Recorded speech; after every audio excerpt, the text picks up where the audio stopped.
Hi friends, Whitney here. Welcome back to another episode of The Word. I'm about 7 months along now in my second pregnancy, so I thought it was the perfect time to address some common myths about prenatal nutrition. There is just so much nonsense floating around out there about what moms-to-be should and shouldn't eat, and it can get very confusing. I already have a video on the specific foods you should avoid during pregnancy, but today I want to share 5 general myths that I hear frequently and what you should actually be eating. Myth number 1, you need to eat meat for a healthy pregnancy.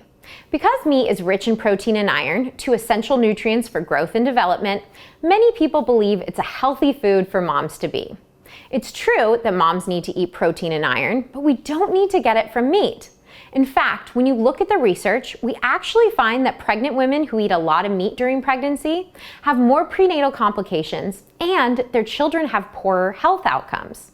One literature review of 7 peer-reviewed articles found that women with a high intake of processed and high-fat meat products during pregnancy were at an increased risk of having low birth weight babies.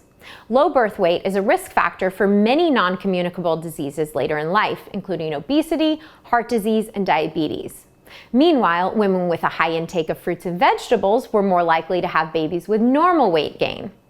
Several studies have also found that adults whose mothers ate a lot of meat in late pregnancy were more likely to suffer from high blood pressure and high cortisol, a marker of stress. Number 2, food cravings mean you're deficient in something. This one sort of relates to the previous myth. I frequently hear that if you're craving meat during pregnancy, it's because you're deficient in iron or protein. The truth is, there is no scientific evidence that food cravings during pregnancy or any other time have anything to do with nutritional status.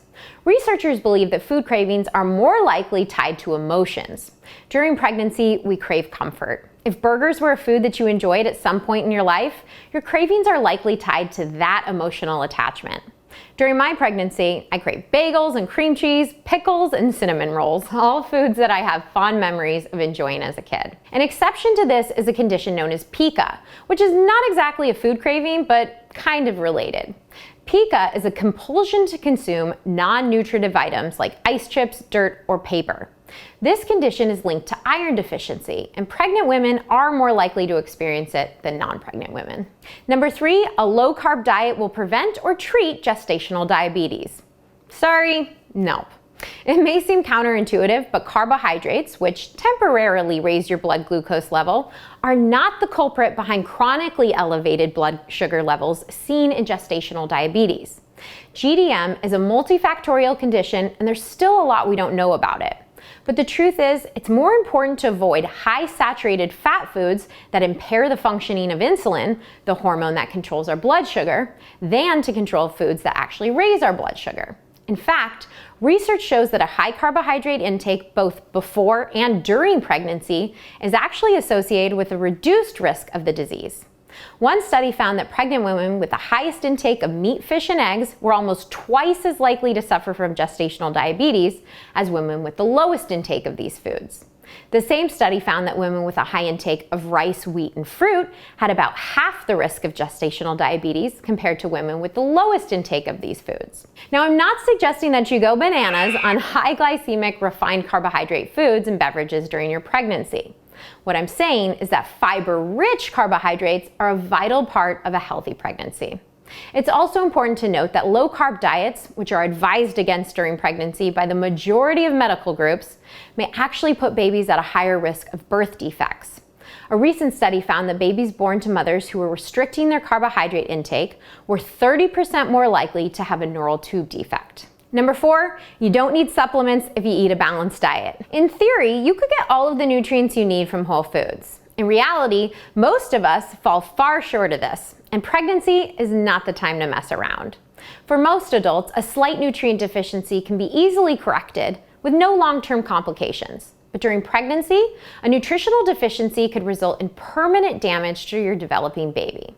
Certain nutrients, namely iron, are needed in such high amounts that it's unlikely you could get enough to cover you and your baby's needs just through food. The RDA for iron during pregnancy is 27 milligrams, which is a ton.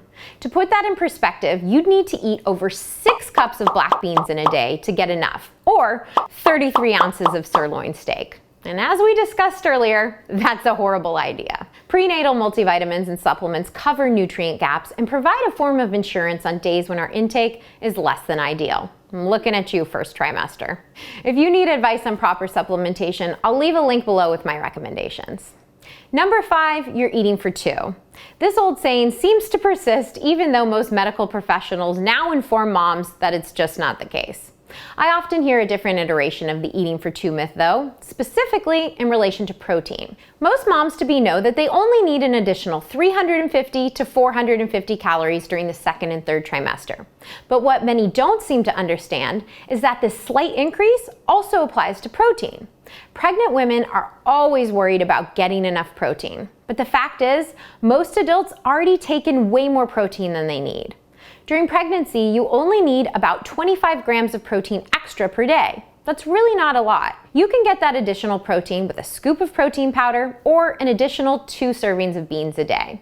You don't need to go doubling your intake. Too much protein during pregnancy can actually be harmful as well. And that's the word. What myths have you heard about prenatal nutrition? Share them in the comments below. And for more information on proper prenatal nutrition, check out my predominantly plant-based pregnancy guide. I'll leave a link below. And if you like this video, give it a thumbs up and subscribe to my channel for more evidence-based nutrition information. I'm Whitney. Thanks for watching.